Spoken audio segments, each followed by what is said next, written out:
Hi, everyone. Can you hear me okay? Sorry, I didn't realize how low the mic was there. Very excited to be here chatting with all of you about transit equity in Chapel Hill, North Carolina. Now, I feel like I need to make a disclaimer. I'm originally from Colorado, lived in Seattle the past couple of years. I've only been in North Carolina for like 8 months now, so I'm sure that a lot of you have expertise and information that is super valuable to me, and I want to hear it. So hopefully I'll leave a little bit of extra time for the Q&A session where you can kind of collaboratively share all your expertise with me, and I can hopefully answer any questions that come up too. So a little bit about me. My broader research interests in the department are thinking about data, right? We're living in this age of big data. There's more data than ever before. It's more accessible. It's better organized. We can access this with ease. Computing technology is radically different than it was 20 years ago. So we are in a wonderful position as GIS people to think about using this data in applications. So this is what I think of as some of the wonderful possibilities of this data and the ways that we can use this for policy decisions and thinking about provisioning services and things like this. I think it's also important that we recognize some of the pitfalls with data as well, though, right? All data is social. All data is social, right? There's always a who, what, where, when, and why behind all data that's out there. And I think it's important that we recognize this, right? Like, who's interested in this data? What sort of data is being collected? Why do we want to know this? What's our area of study? What's the sort of time scale we're thinking about? Are we thinking about night versus day, weeks, months, years, more longitudinal, decades, right? Like, these are all social decisions that are built into all data. And I was chatting with some physical scientists in the geography department at UNC, and they're like, man, it's great that we don't have to think about all these social implications in our data, but that's not true. It still needs to be factored in, right? I was chatting with someone who works with hydrological data, and I'm from Colorado. I mentioned that, and they mentioned that Colorado's hydrological data is actually really robust for the state, right? I don't know if anyone else is from the West, but water rights are a big thing in the West, and they're going to be increasingly important with climate change. So thinking about the ways that Colorado having a robust database infrastructure for water could be used to make claims over other states like New Mexico that lack resources to do the same. So like all data has these social dynamics built into it, and that's why I was interested in thinking about equity, right? So I mentioned before I was living in Seattle before this, and I was trying to think of a research project that I could do where I was able to use some of the GIS tools that I was learning. Another disclaimer, I've just started out in GIS. I didn't do GIS in my undergrad. I've been working with it for a little bit now. So hopefully I've been able to use some fairly simple tools to still yield some novel insights. Like that's my hope, right? So I chose transit because I'm coming from Seattle. I mean, Seattle's transportation infrastructure, it's massive. Like there's so many bus lines, bus routes, they're dealing with ferries. I mean, it's absolutely immense. And then when I first moved to Chapel Hill, I'm like, oh man, it's just, the service isn't the same. Like, it's just different. But then the longer I spent in Chapel Hill and the more I got to learn about North Carolina, like Chapel Hill's transit infrastructure is actually very impressive given the size of the town. So I wanted to, with that being said, I still wanted to think about, are there any areas that are potentially being underserved? And I think it's worth mentioning that Chapel Hill Transit is fare-free transit. So already that's a point in favor of equitable outcomes. So one of the other impetuses for this project, one of the members in my cohort has to use this bus stop every day. So North Carolina Highway 54, for those who aren't familiar with Chapel Hill, runs along the southern edge of Chapel Hill. And my cohort member realized after moving to a new apartment complex that for every day for their commute, they would have to cross North Carolina Highway 54 to get from one bus stop to the other. So I went over there one day to see what this was about, because I'm like, this sounds wild to me. How can this be the case? And there are 2 bus stops directly across from each other, across 4 lanes of traffic and a median that people have to cross to and from. Now, there's no infrastructure for safety for pedestrians. There are no lights, there are no signs, there's no zebra crosswalk. So really, that's why I have a little Frogger infographic. Anyone remember Frogger, 1980s arcade game, trying to gauge the average age of the room? Crossy Road would be like the contemporary equivalent of this. It's like this game with your life. So I did this, And it took us about 6 minutes to get across the road and back, which doesn't sound like a lot of time, but this was also on a Sunday morning when I went over there.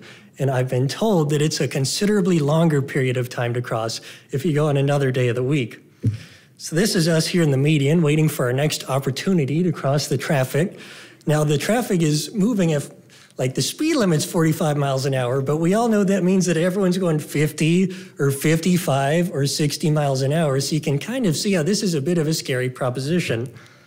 Oh, sorry, I moved ahead. So one other thing I noticed when we ran across the median is once you get to the other side, you're like, sigh of relief, I made it. But then you realize there's no sidewalk there. So you're just along a berm doing this awkward shuffle to get to the bus stop.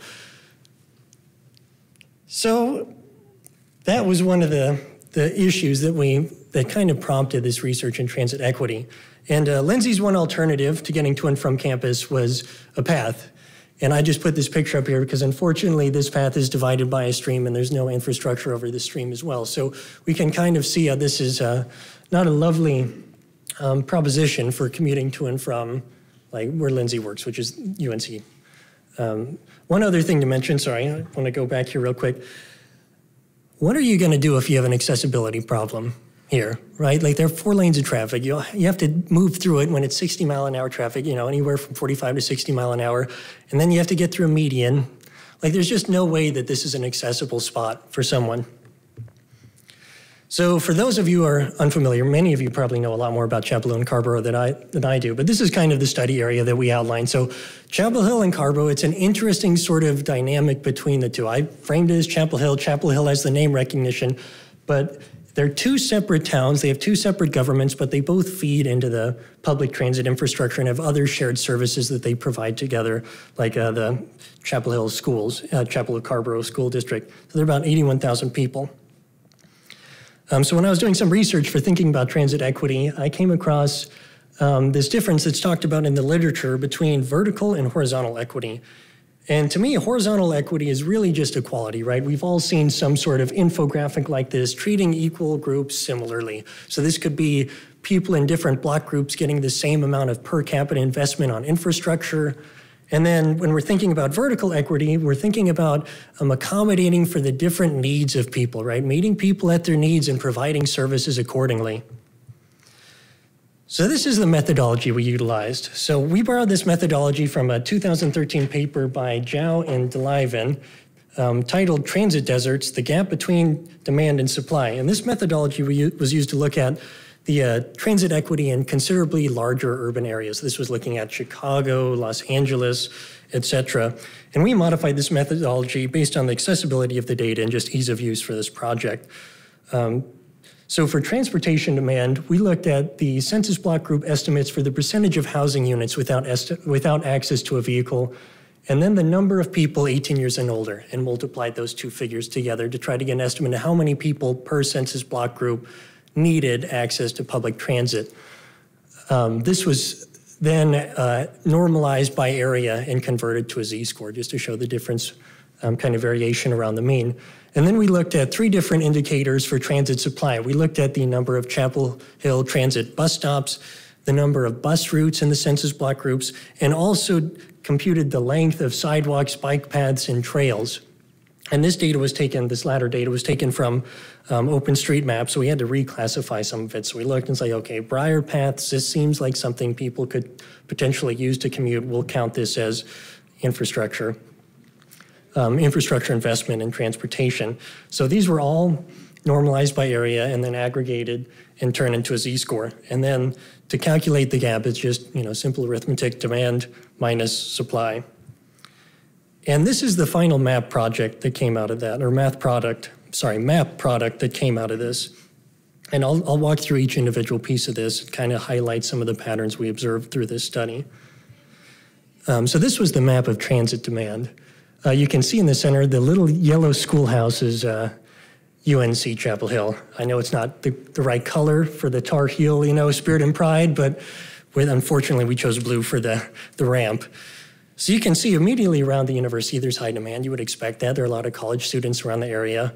And then you also see a handful of pockets kind of outside the immediate vicinity of the university in downtown Chapel Hill. You can see it up in the northern section, the northeastern section, which is actually where I live in Chapel Hill, and then also this western section of Chapel Hill. And this star on the map, I should note, is where we crossed. So that crossing I was talking about across Highway 54, you can kind of see that this study does also highlight a transit demand in this region as well. And then we mapped a transit supply based on these metrics. And again, you can see the university in the center, and the pattern is more concentric. So you have all the density in the center, and this is likely because all the bus stops and bus lines are converging in the center of Chapel Hill, right? They're designed to do this. And then as you move further outward, right, in concentric circles outward, there's less and less supply. So you can kind of see where we're starting to get the makings of a mismatch between demand and supply. So just by looking at these, we highlighted 3 different areas that seem to have a serious transit gap. And I should note, we didn't include the bottom part as much just because the population density wasn't very high in this bottom part of the map.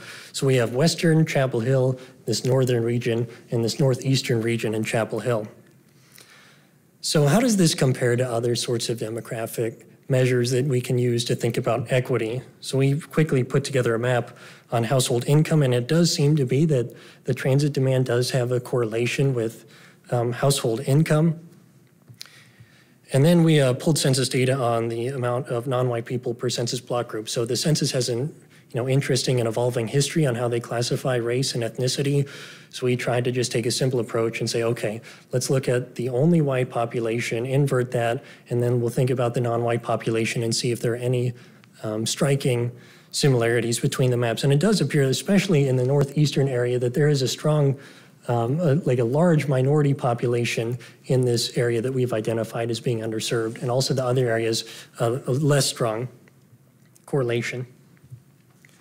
So what are some of our final thoughts from this? So the whole reason we started out on this study was to think about that one spot, that one bus stop, and it kind of was highlighted on the maps, but not fully. And I just think that that's evidence that we really need to think about the sorts of data that exists out there, right? And the sorts of data that we find easily accessible. So maybe there is some data out there on the relative safety of bus stops.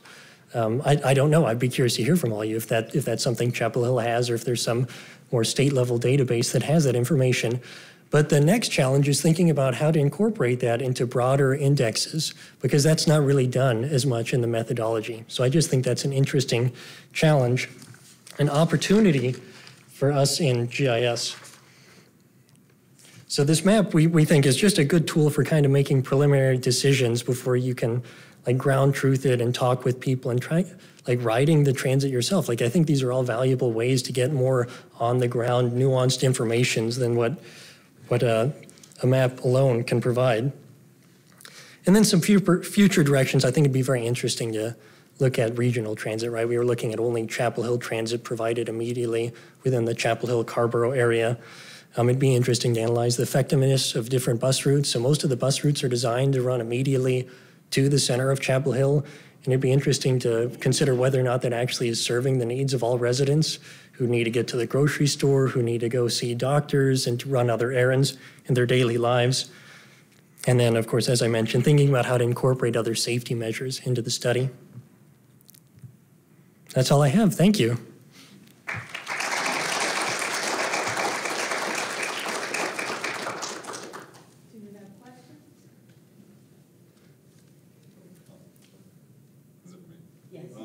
How did you quantify the bus routes and the transportation routes? Yeah, so the amount of bus routes, it was there's a point layer, so we were just able to calculate how many of those bus stops occur in every census block group, and then there was also data for how many bus lines ran through that. And Chapel Hill had that in a tabular format, which made it very easy to work with.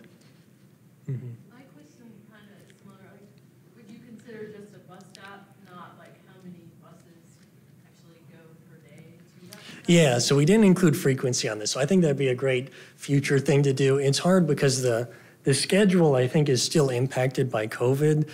So we're like, do we include this? So right at the moment, we excluded that. But I think that hopefully once the schedule normalizes with COVID, like that'd be super valuable data to have in the index. Yeah. Do you have a question?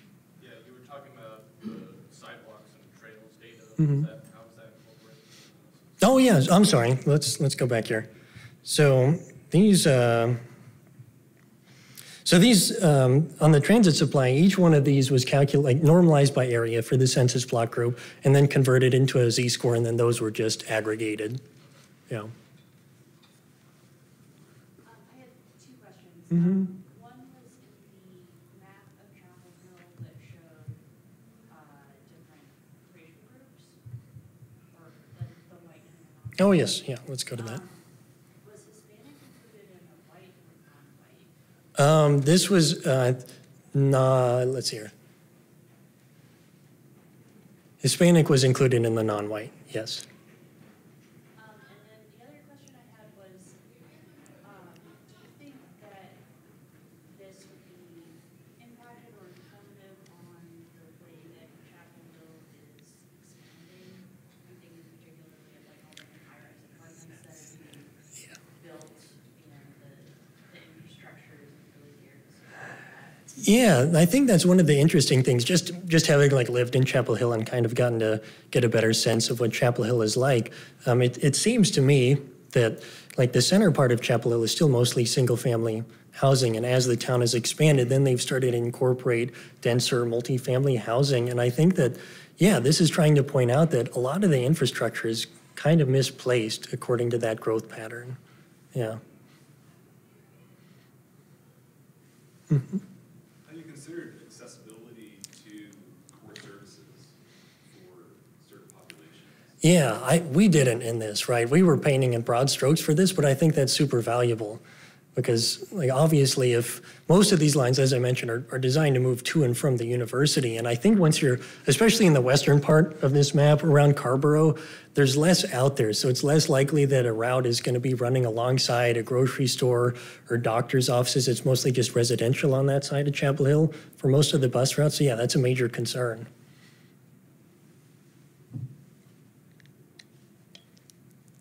Is anyone from Chapel Hill or represent Chapel Hill Transit? Oh my goodness, wow, a lot of you. Did I malign anyone? That was not my intention to do this. It is just a study. The crossing is in Carborough. Yeah, okay. Anyone from Carborough? That's the next question. Okay. And I've been told, now this is just what I've heard through the grapevine. I haven't done a lot of digging on this, but I've been told that one of the challenges in improving the infrastructure for this area is because it is along a state highway, right? So you can't interfere too much with that. So I don't know. There are people in this room who can probably get together and solve it, though. So it's in the pipeline? Okay, good. I will say, just as an anecdote, Yeah. that area up in the northeast, there is some Chapel Hill Transit / Go Triangle routes that are shared that serve that area going to Duke. Yeah, and you're right. And those wouldn't have shown up in the study. So that's something like that without knowing that, yeah, it could overrepresent like that there's a gap when in fact there may not be, depending on where those people need to go. And I will note that I know Orange County is trying to do mobility on demand, which will obviously change this. Yeah. And the other thing is, I'm not sure if you're aware, but IMD, Integrated Mobility Division, has done a transportation disadvantage index. Okay, that's great. I didn't know this. So that might be something else to look at. Mhm. Other questions? Well, thank you all. That was excellent. Thank you for being here.